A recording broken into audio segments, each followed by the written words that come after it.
amigos, minhas amigas, uma boa noite para todos, boa noite para todas.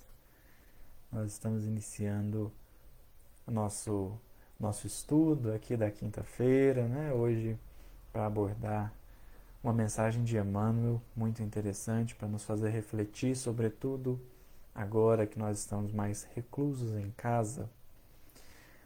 Eu gostaria de começar com uma prece, também para dar tempo de todo mundo entrar, né, das pessoas irem entrando. E quem se sentir à vontade pode acompanhar com a gente. Vai ser muito bom. A prece em conjunto é sempre melhor do que quando uma pessoa só a faz.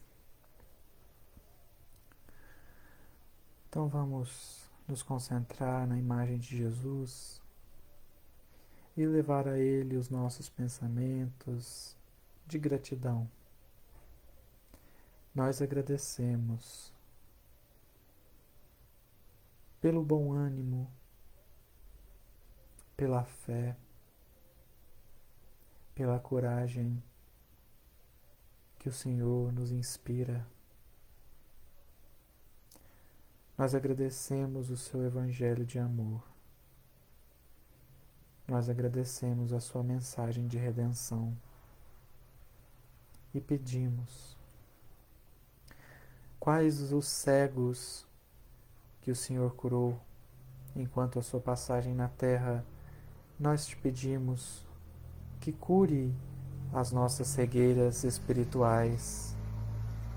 Muitas vezes enxergamos com os olhos da carne, mas somos cegos do espírito, não percebendo as vantagens e as bênçãos que o Senhor nos oferta. Pedimos que o Senhor nos cure. Nos cure para que possamos ver as boas oportunidades de serviço, as boas oportunidades de testemunho, as boas oportunidades de negarmos a nós mesmos para tomar as nossas cruzes e seguir adiante no teu caminho, o teu caminho que para o mundo é morte, mas sabemos que nele há vida, e há vida em abundância. Por isso, Jesus, nós te pedimos que adentre em cada casa, em cada lar, desses que ora se colocam em condições de receber, para que a luz do teu amor fortaleça os nossos ânimos, fortaleça o nosso espírito perante as dificuldades que nos ofertam a possibilidade de aprendizado. Sê conosco, Mestre, agora e sempre, que assim seja. Meus amigos, então mais uma vez, uma boa noite para todos. Boa noite, Lidiane, boa noite, Tárcio. É com muita alegria que nós estamos aqui na página da nossa casa, do Gelde. E hoje nós selecionamos uma mensagem do benfeitor Emmanuel com o título Alegria Cristã, que vai nos convidar a refletir sobre o conceito de alegria. É claro que a gente já sabe que o cristão procura servir, que o cristão procura ser o menor de todos, que o cristão é aquele que dá primeiro, porque o mandamento de Jesus é ama e não seja amado. Nós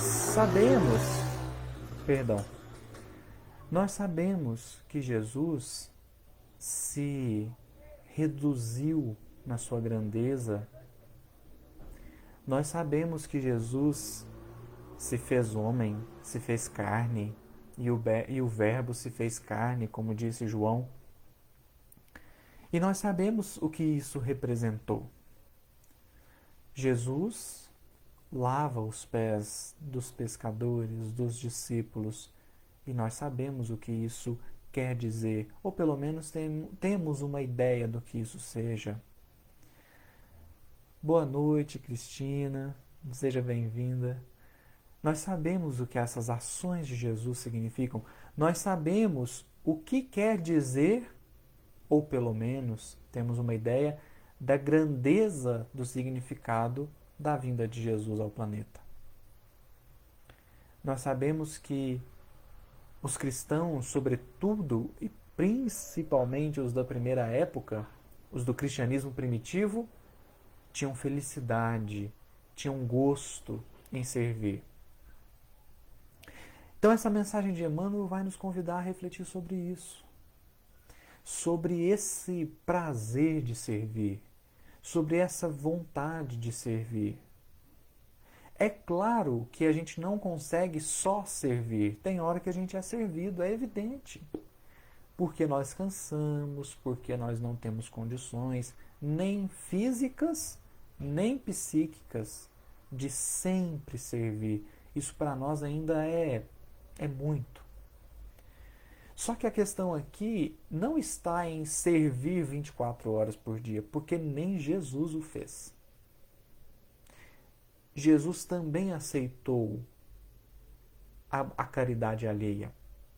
Jesus também aceitou as manifestações de afeto dos outros. Então temos Maria de Magdala, que como nos ajuda Humberto de Campos a refletir, lava os pés de Jesus, naquele jantar com o fariseu, com o doutor da lei, que mal recebe Jesus, um doutor da lei que descumpre todas as formalidades de bem receber uma pessoa, para dizer que Jesus não era bem quisto ali. Justo quando Jesus é mal recebido, vem Maria de Magdala e lava os pés de Jesus com um unguento caro. Então, Jesus também foi servido. Só que o servir aqui, ele tem um sentido especial. Ele tem um sentido de dar o primeiro passo. Seja você a dar o primeiro passo. Esse é um dos significados que o servir dado, o conceito de servir dado por Jesus tem. Dê o primeiro passo. Porque a gente pode refletir que se nós ficarmos é o outro que tem que fazer, é o outro que tem que pedir desculpas, é o outro que tem que correr atrás, é o outro que tem que começar, se esse pensamento se alastrar e todo mundo pensar assim, ninguém faz nada. Então o pensamento de Jesus no servir é: tome você a primeira atitude, vá você no caminho do bem. Para que então as outras pessoas, para que então aquelas pessoas à sua volta possam se sentir motivadas, e aí elas não terão mais desculpas. Porque ou elas também concordam que precisam ter uma atitude, ou elas pensam que é o outro que tem que ter, mas aí você está tendo. Você está iniciando o fluxo do bem, de forma que não, ao longo do tempo, deixa de existir desculpas entre os outros. E eles se sentem motivados, se sentem encorajados a atuar no bem. Há uma mensagem também de Emmanuel no Caminho, Verdade e Vida, como essa que nós pegamos. Nós vamos pegar o capítulo 93, mas 20 capítulos depois, capítulo 113, Emmanuel escreve uma mensagem sobre Lázaro belíssima. Nessa questão do exemplo, porque às vezes nem sempre a gente acredita no exemplo, mas na questão do exemplo, na força do exemplo, Emmanuel lembra de Lázaro. Fala assim, mas o que tem uma coisa com a outra? João narra a ressurreição de Lázaro e no capítulo 12, logo no começo, ele diz assim: e muitos iam e criam em Jesus por causa dele. Quem é o dele? Quem é o motivo da crença das pessoas? Lázaro. Muitas pessoas chegavam na aldeia de Betânia e, ao verem Lázaro ressuscitado, acreditavam em Jesus. Quando eles viam Lázaro, eles falavam assim, Jesus é o Cristo mesmo. E Jesus anunciou isso antes. Antes da ressurreição de Lázaro, Jesus agradece a Deus e diz assim, finalmente, Pai, chegou a hora para que as pessoas acreditem que eu sou o Filho de Deus, que eu sou o enviado, que eu sou o Messias. Jesus, ao ressuscitar Lázaro, comove muitas pessoas. Pessoas que sabiam que Lázaro estava morto,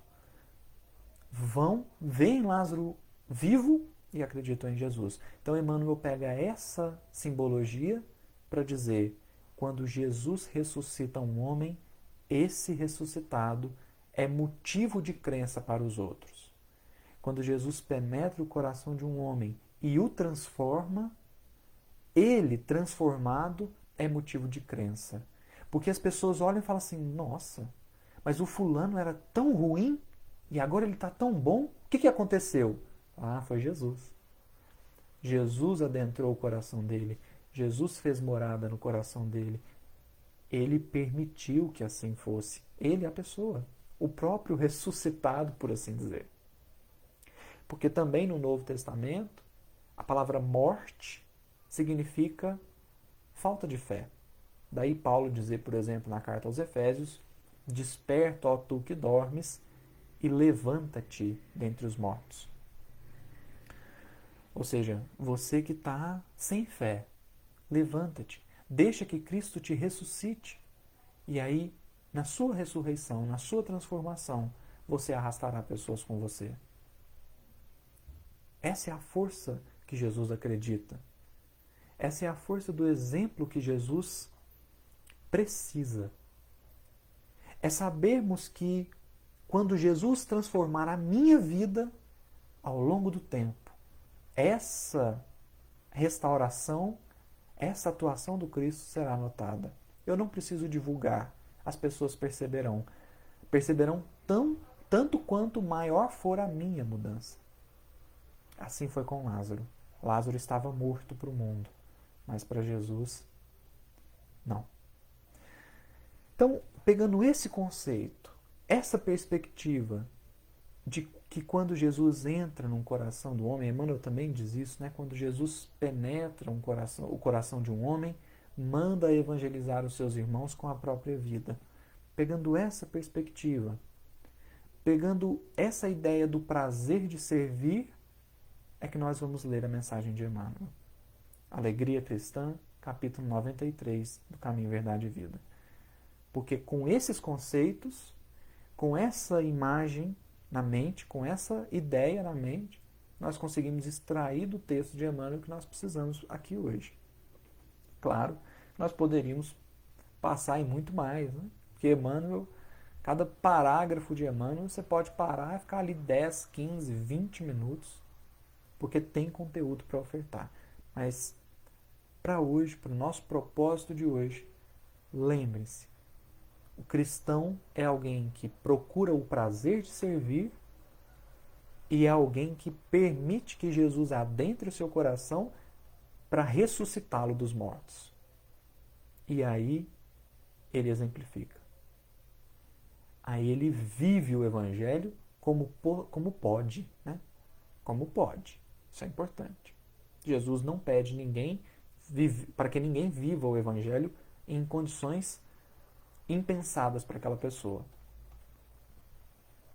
Oi, Manu, estou vendo seu comentário aqui agora. Boa noite. Boa noite. Então vamos lá. Eu vou ler a mensagem toda. Ela é Caminho, Verdade e Vida, né? Um pouquinho, mais ou menos longa, mas não é uma mensagem complicada. Nós vamos debater aqui um pouquinho sobre essa alegria cristã, sobre esse prazer de servir, sobre esse prazer de ser útil. Alegria cristã. Mas a vossa tristeza se converterá em alegria. Esse versículo, essa fala de Jesus, Jesus estava anunciando a vinda do Consolador, Jesus estava anunciando a crucificação E diz para os discípulos: mas a vossa tristeza se converterá em alegria.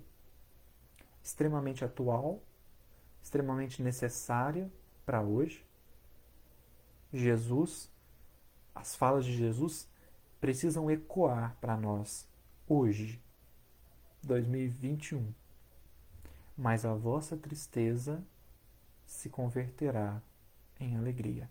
Isso está em João, capítulo 16, versículo 20. E diz Emmanuel assim: nas horas que precederam a agonia da cruz, os discípulos não conseguiam disfarçar a dor, o desapontamento. Estavam tristes. Como pessoas humanas, não entendiam outras vitórias que não fossem as da terra. Mas Jesus, com vigorosa serenidade, exortava-os: na verdade vos digo que vós chorareis e vos lamentareis. O mundo se alegrará e vós estareis tristes, mas a vossa tristeza se converterá em alegria. Aqui ele citou o versículo na íntegra, né? Através de séculos, prossegue Emmanuel, viu-se no Evangelho um conjunto de notícias dolorosas. Um Salvador abnegado e puro, conduzido ao madeiro destinado aos infames. Discípulos debandados. Perseguições sem conta. Martírios e lágrimas para todos os seguidores. Isso é importante, eu vou fazer só uma pausa aqui. Isso é importante para que a gente perceba que o que você quiser encontrar numa leitura, você vai encontrar.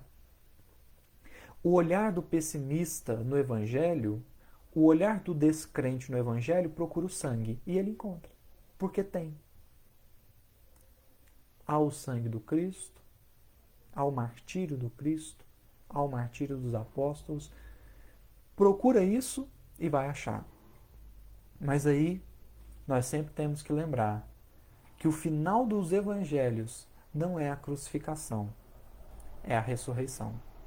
E o final do Novo Testamento é o ressurgimento ou a criação de uma, ou a nova criação, né, por assim dizer, da Nova Jerusalém.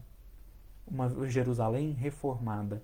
O final do Evangelho e o final do Novo Testamento não são a morte, nem a destruição, mas a ressurreição e a renovação, a reconstrução.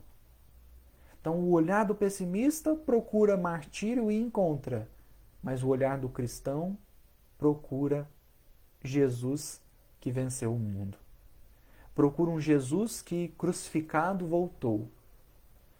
Procura um Saulo que, embora perseguidor de cristãos, se converte no maior pregador do Evangelho e numa das peças mais importantes do Novo Testamento. Não só pela contribuição que deu na época, mas pelos escritos que deixou, sendo o maior escritor do Novo Testamento. 14 cartas, o livro de Atos, boa parte fala dele, e o próprio Evangelho de Lucas, em muitas partes, são de autoria do próprio Paulo. Então, a gente tem que ir com foco no Evangelho.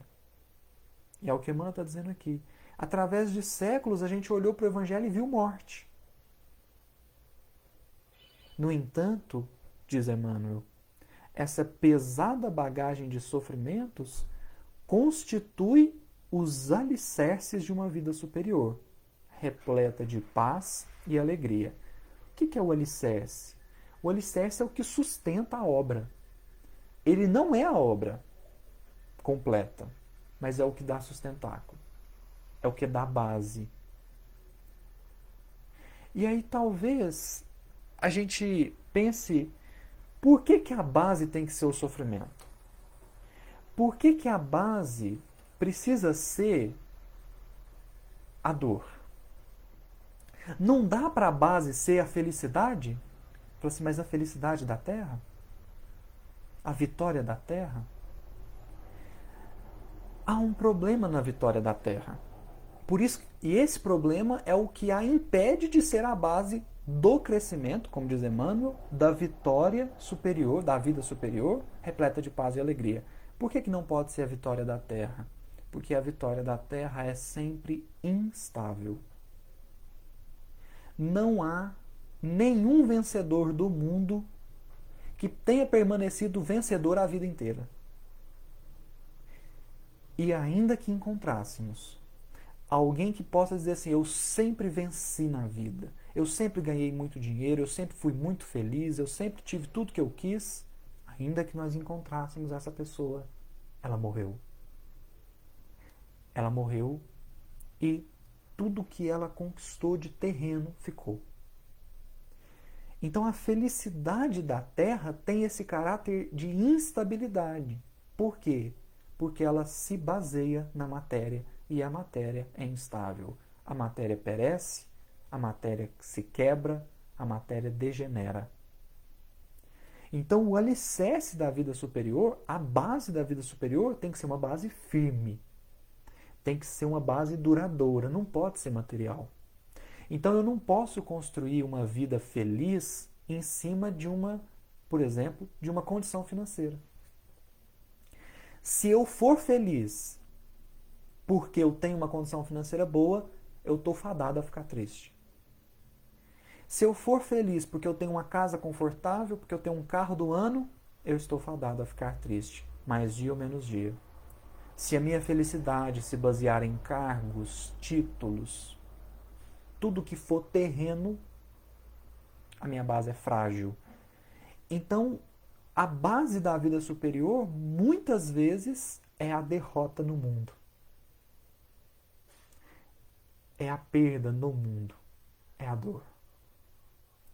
Porque a dor forja em nós as virtudes que são, sim, aí sim, as conquistas imperecíveis. Porque virtude nem processo de esquecimento do passado te tira. Alguém que construiu virtude dentro de si, numa encarnação, leva para outra. Não há processo de esquecimento que apague a virtude construída, a virtude feita. Então, a base da vida superior, muitas vezes, é a dor.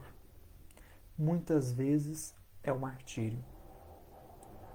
Porque para nós também é sofrido quando a gente tem que podar um pouco do nosso orgulho, do nosso egoísmo. Dói. Dói muito. Mas então, dito isso, Emmanuel vai dizer assim, essas dores representam o auxílio de Deus à terra estéril dos corações humanos. Chegam como adubo divino aos sentimentos das criaturas terrestres, para que de pântanos desprezados nasçam lírios de esperança. Os inquietos salvadores da política e da ciência na crosta planetária receitam repouso e prazer, a fim de que o espírito chore depois, por tempo indeterminado, atirado aos desvãos sombrios da consciência ferida pelas atitudes criminosas. Por que chora depois? Porque é algo insaciável. Quanto mais a gente repousa, mais a gente quer repousar. E quanto mais a gente repousa, mais difícil fica retomar as atividades. Então, a Ana Teresa fez uma palestra aqui para o GELD mesmo, que eu achei muito boa. Isso foi, acho que foi ano passado. Acho que ainda pelo Instagram. E no momento de perguntas e respostas, que nós separamos para o final, uma pessoa perguntou para ela assim, Ana, eu participava de 3 grupos de estudos. E os 3 interromperam as atividades porque nós não temos muita familiaridade com a internet, o pessoal não gostou muito da questão online, e nós não podemos se reunir presencial. Então, os 3 estudos que eu participava pararam. E eu tô com medo de ter preguiça de voltar. É natural. Quando a gente para, a gente tem preguiça de voltar ao movimento. E aí a pessoa perguntou assim: como é que eu faço para quando voltar os estudos eu ter ânimo para estudar de novo? E aí a Ana Teresa simplesmente diz para ela assim: começa agora. Não deixa para amanhã. Começa agora. Então começa. Eu quero retomar uma atividade. É igualzinho exercício físico, né? Eu tô há 10 meses sem correr. Falou, como é que eu vou voltar a correr? Caminhando. É como eu vou dar conta. Porque eu tenho certeza que os 10 quilômetros que eu corria antes, eu não estou correndo nenhum. Né? Eu brinco com o William só se for rolando agora. Aí rolando vai. Mas como é que eu vou voltar a correr? Caminhando. Então a gente volta. Tinha grupo de estudo que parou? Comece hoje a ler uma página, uma frase, um parágrafo. Para que a gente possa ir retomando. Né? Então, quando a ciência,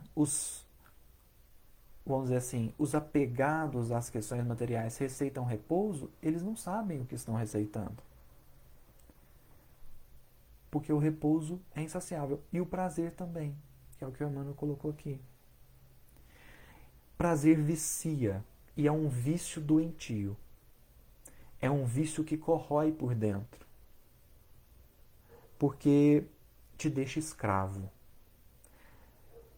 Tem pessoa que acha que liberdade é poder escolher qualquer coisa.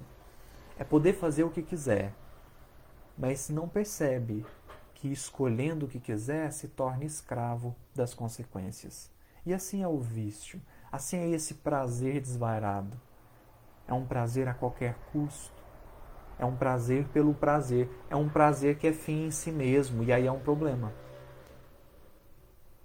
Porque muitas vezes nessa direção eu desconsidero e menosprezo pessoas e circunstâncias que são valorosas na minha vida. Desprezo opiniões em busca de um prazer, de uma satisfação pessoal. Aqui pode ser um prazer de drogas, de bebidas, mas podem ser outros. Podem ser o prazer do sexo, mas podem ser outros. Podem ser os prazeres dos nossos desejos, da satisfação de um desejo menos cristão, por assim dizer. Um desejo que ataca e fere o outro. Um desejo que menospreza o outro. Aquilo me dá uma satisfação de fazer. E às vezes eu penso que estou cumprindo um bom papel, mas estou só alimentando uma vaidade, alimentando um vício. Por isso que Jesus tem um cuidado de dizer: meu pai trabalha até hoje e eu também. Porque só o trabalho nos mantém num movimento que impede a gente de cair.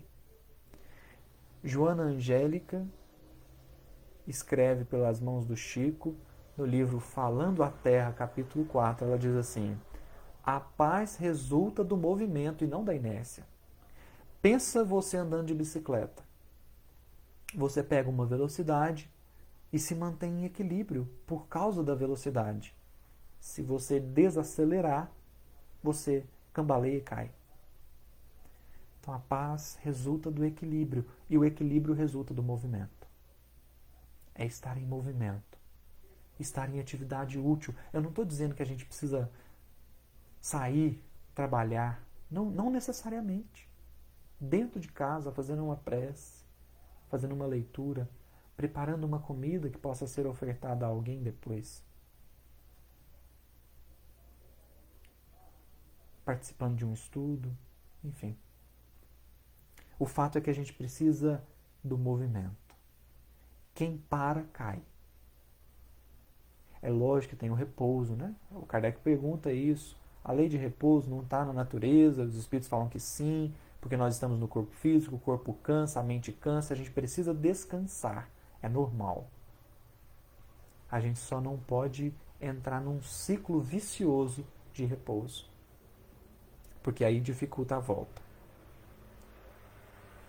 Então o Emmanuel diz assim, né, os inquietos salvadores da política e da ciência na crosta planetária receitam repouso e prazer, a fim de que o espírito chore depois, por tempo indeterminado, atirado aos desvãos sombrios da consciência ferida pelas atitudes criminosas. Então a gente chora o tempo perdido, a gente chora a oportunidade desperdiçada. Chora. Chora. É normal. Então, esse é o olhar que Emmanuel está nos ajudando a despertar aqui. É essa visão que nós estamos aprendendo a despertar. Para que a gente possa enxergar as nossas quedas, enxergar as nossas falhas, para que a gente possa trabalhá-las sem precisar chorar depois. Cristo, porém, então os salvadores da política e da ciência recomendam repouso e prazer.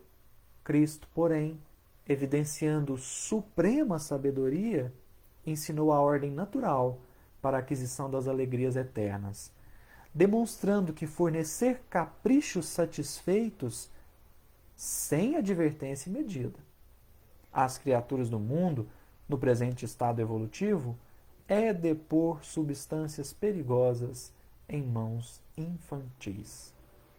O que o Emmanuel está dizendo aqui? Se você fizer tudo o que a pessoa quer, você vai destruir essa pessoa. Porque no nível evolutivo que nós estamos, nós não temos condição de lidar com a satisfação plena das nossas vontades. Por uma razão muito simples, a gente ainda não sabe querer. A gente ainda não sabe apontar a nossa vontade na direção certa. Nossa vontade ainda se aponta a vício, a defeito moral. A nossa vontade ainda vai numa direção equivocada. Às vezes equivocada pelo sentido e às vezes equivocada pela intensidade. Mas ainda vai de uma forma equivocada. Então, satisfazer a vontade de uma pessoa 100% é o atalho para você destruir essa pessoa. É isso que Emmanuel está dizendo aqui. Então, Jesus deu uma outra visão de alegria. Não é a satisfação plena dos desejos. E aí Emmanuel vai completar. Por esse motivo, por causa dessa revolução que Jesus provocou no pensamento humano, por esse motivo, reservou trabalhos e sacrifícios aos companheiros amados. Para Jesus, Pilatos de Jesus, Pilatos não ganhou nenhum conselho, nenhuma advertência. Jesus não virou para Pilatos e falou assim: Pilatos, você está indo no lugar, para o caminho errado. Pilatos, não faz isso não. Não. Perante Pilatos, Jesus mal respondeu uma ou outra pergunta que ele fez. Por que Jesus não avisou Pilatos? Por que Jesus não chamou Pilatos para ser discípulo? Por que Jesus não acusou Pilatos? Não era a hora? Já ia ser crucificado mesmo. Por que não jogar verdades na cara de Pilatos? Todavia, João vai dizer assim: e para o povo sempre falava em parábolas, mas para os discípulos tudo dizia em linguagem clara. Para os amados, para os companheiros diletos, Jesus compartilhou as aflições da cruz, as aflições da vida. Para os próximos de verdade, Jesus se preocupou a tal ponto que dividiu com eles os sacrifícios. Mas para Pilatos, não. Perante Pilatos, Jesus já sabia de antemão que não era a hora dele. Pilatos despertará ou despertaria tempos depois. Mas os discípulos não. Aqueles a quem Jesus realmente tem cuidado. Aqueles a quem ele disse assim: já não vos chamo servo, mas amigos, porque o servo não sabe o que faz o seu senhor. E a vocês eu dei a conhecer tudo quanto o Pai me disse. Tudo quanto recebi do Pai, tudo quanto ouvi do Pai, vos dei a conhecer. Com esses Jesus partilhou os sofrimentos. Com esse Jesus partilhou as aflições. É assim, é nesse jeito torpe e talvez para nós um paradoxo que Jesus revela o seu amor. É o que Emmanuel vai dizer numa outra mensagem no livro Pão Nosso, capítulo 104. Ele diz assim: quando Jesus convoca o discípulo a partilhar das aflições da cruz, o discípulo cai fora, vai embora, tornando-se indigno da escolha. Jesus escolhe a pessoa, compartilha com ela os sofrimentos e aí ela desiste. Por quê? Vai dizer Emmanuel lá no finalzinho da mensagem. Partilhar os padecimentos da cruz com o Cristo é um direito sagrado. Então, por esse motivo, reservou trabalhos e sacrifícios aos companheiros amados, para que se não perdessem na ilusão e chegassem à vida real com um valioso patrimônio de estáveis edificações. É o que nós comentávamos no início. Eis porque, e aqui é a finalização da mensagem de forma belíssima, eis porque a alegria cristã não consta de prazeres da inconsciência, mas da sublime certeza de que todas as dores são caminhos para júbilos imortais. Eu tenho a impressão de que todas as palavras que o Emmanuel usou nesse parágrafo são relevantes. Ele deve ter escolhido todas as palavras que ele pôs aqui. Porque olha só, ele diz assim, mas a alegria cristã é a sublime certeza de que todas as dores são caminhos. Caminhos para júbilos imortais. Depende de nós seguir o caminho ou não. Porque às vezes a gente deserta do caminho, desiste. Ou não, esse caminho eu não quero. Esse caminho dói demais. Mas no dia a dia, na nossa vida cotidiana, a gente tem uma série de exemplos que nos dizem sobre esses caminhos para júbilos imortais. Vamos começar com um bem básico. A vacina, tomar vacina dói. Não dói. Uma picada. Aí fala, mas é só uma picadinha. Fala assim, às vezes a gente até diminui a dor. Por que diminui a dor? Fala, não dói nada não. Por quê? Sabe do benefício que virá. Por conta do benefício que virá, a gente até diminui a dor. Fala, não doeu tanto assim não. Vai fazer, o dente está cariado, precisa fazer canal. Dói demais. Mas tem que fazer. Porque se não fizer, fica pior.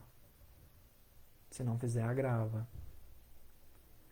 A gente vai na academia, vai na corrida, machuca o músculo, dói. É cansativo, é exaustivo, mas vamos mesmo assim. Porque isso é cuidado da saúde. Olha que interessante. A dor do exercício é cuidar da saúde. Significa ou promove cuidado com a saúde. Então o exemplo está na vida material. A gente só precisa abstrair um pouco, porque a lei é a mesma, né? A lei que rege a vida material é a mesma que rege a vida moral. A gente só precisa abstrair um pouco. E por que eu trouxe essa mensagem? Para a gente já finalizar a nossa fala. Por que eu trouxe essa mensagem? Porque a alegria cristã, como diz Emmanuel, muitas vezes é escolher o caminho mais difícil. Não porque gosta de sofrer, mas porque sabe que vai valer a pena. E na pandemia, sobretudo na pandemia, nós temos a chance de experimentar essa alegria todos os dias. Todos os dias. Por quê? No prefácio do livro, Caminho, Verdade e Vida, o Emmanuel tem uma frase que eu adoro. Aliás, ele tem uma série de frases que eu adoro. mas uma delas é assim. Aliás, são duas, perdão. Ele diz assim: por louvá-lo nas igrejas, e aqui ele se refere a Jesus. Então nós louvamos Jesus na igreja. Por louvá-lo nas igrejas e menoscabá-lo nas ruas, é que temos naufragado 1000 vezes por nossa própria culpa. Então, no centro espírita, nossa, Jesus é uma maravilha, adoro Jesus, gosto de ler o Evangelho, estudo. Fora do centro espírita, eu sou um monstro. A pessoa não pode pisar no meu pé que eu já estou brigando com ela. A pessoa não pode me desagradar em 1 minuto, porque eu já estou soltando os cachorros, né? Como se diz por aí. Por louvá-lo nas igrejas e menoscabá-lo nas ruas é que temos naufragado 1000 vezes por nossa própria culpa. E aí ele encerra esse parágrafo, que tem essa frase, dizendo assim: todos os lugares, portanto, podem ser consagrados ao serviço divino. Essa é uma colocação importante. Porque às vezes tem gente que acredita que só serve a Jesus se fizer palestra. Ah, se eu não fizer palestra, eu não estou cumprindo a minha missão. Tem gente que acha que só serve a Jesus se ele der passe. Se ele estiver na equipe do passe. Se ele não estiver na equipe do passe, aí não tem como. Tem gente que acha que só serve a Jesus dando aula de evangelização. Sendo presidente do centro. E aí, como é que a pessoa revela isso? Essas atividades se sobrepõem a tudo que a pessoa faz. Tudo, tudo, absolutamente tudo. Aí ela revela que o que move ela talvez seja um sentimento de que ela está vendo só uma possibilidade de evolução. Se eu não der aula de evangelização, eu não evoluo. Então tem que ir lá dar. Tem que ir lá fazer. Mas no prefácio, Emmanuel desconcerta a gente, porque ele diz: todos os lugares podem ser reservados, podem ser dedicados ao serviço divino. Eu estou dizendo isso porque a nossa casa é um grande templo de oração e um grande campo de trabalho ao mesmo tempo. Talvez eu vou ter que abrir mão de alguma atividade que eu quero fazer, mas eu vou abrir mão do que eu quero fazer para atender algo que um outro precisa que eu faça. E aí eu encontro a alegria cristã. Quando eu abro mão de um desejo meu para atender a necessidade de alguém. Aqui é a alegria cristã. É essa coisa incômoda. Você fala assim: nossa, mas eu queria tanto fazer isso, mas vou abrir mão do que eu quero para atender a necessidade, para atender uma coisa que um outro precisa de mim, dentro de casa. Dentro de casa. Ali está a alegria cristã, porque começa desconfortável, mas a hora que você percebe como foi bom, como foi prazeroso, esse é o prazer mesmo, né? Esse é o prazer duradouro, que é eu abro mão de mim mesmo por você. Por você que amo, por você que quero bem, por você que desejo estar comigo. Por você, só por você, eu abri mão do meu desejo para te atender. Essa é a alegria, essa é a verdadeira alegria cristã. E que nós todos nós temos a chance, todos nós temos as oportunidades, todos nós temos a capacidade de sentir e de atingir.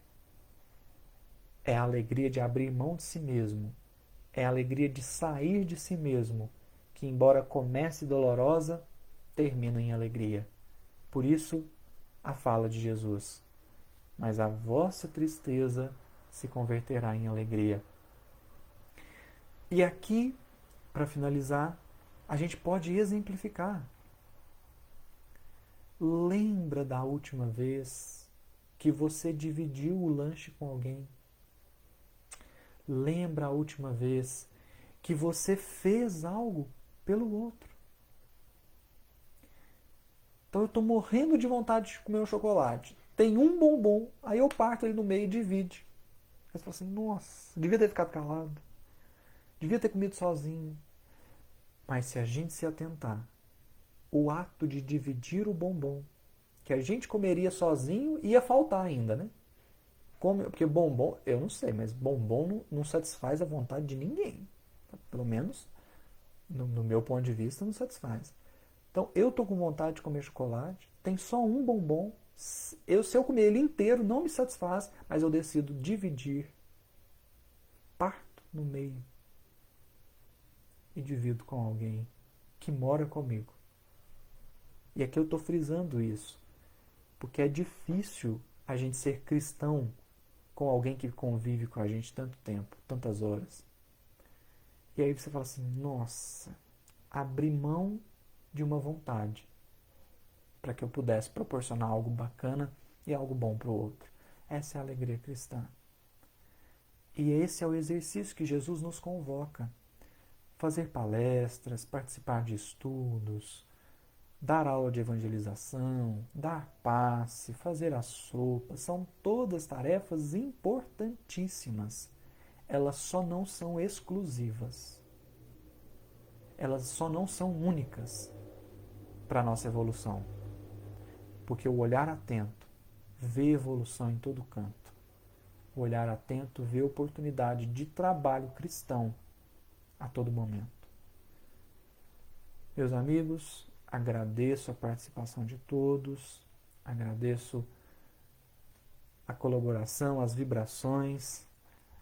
Mais uma vez agradeço a Marina pelo convite, pela oportunidade. Falar é bom, falar na nossa casa é melhor ainda. Então, obrigado a todos e até uma próxima, se Deus quiser, se Deus permitir. Fiquem bem, cuidem-se, a vacina está chegando. Se Deus quiser, logo, logo estaremos com possibilidades de encontros mais afetuosos, mais próximos fisicamente. Que Jesus nos abençoe e ampare sempre. Boa noite e até a próxima.